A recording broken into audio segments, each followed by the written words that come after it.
Two other things you may value dearly are privacy and anonymity, which will relate to why some of your assets are important to you. You may wish your emails to remain private, you may wish your identity to remain unknown, but privacy and anonymity are not the same thing.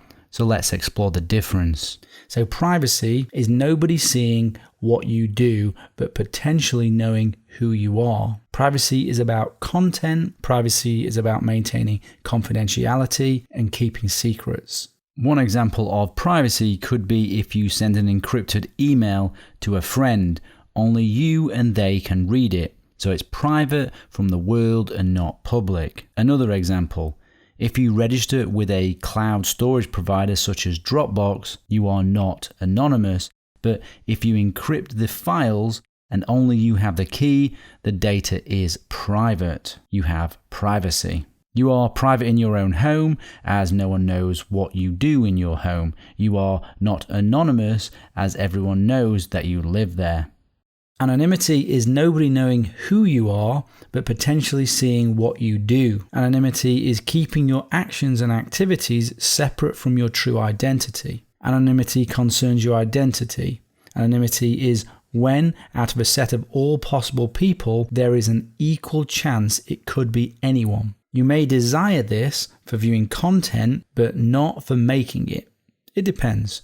Anonymity means non-attribution to your actions, to be nameless, to be faceless. One example, you connect to the internet through an anonymizing service like Tor and post a message about women's rights under an anonymous username, maybe in a country where that's a crime. Your identity remains anonymous and separate from your true identity, but your message is received and not private. This is anonymity. If you connect to a website via a virtual private network, you are potentially anonymous to that website. But when you post a message on their public forum, that message is not private. And finally, there is a variant of anonymity people sometimes use, and that is pseudo-anonymity. Pseudo-anonymity is when you wish to retain a reputation against an identity. A common example is having an alias for social media or for a forum online. And this picture sums it up. An adversary may not know who the blue bag user is, but they can attribute posts and activities to him or her. This is an alias, a cover, a false identity. So hopefully that should make it clear the distinction between privacy, anonymity, and pseudo-anonymity, so you can understand what you might want in your own situation.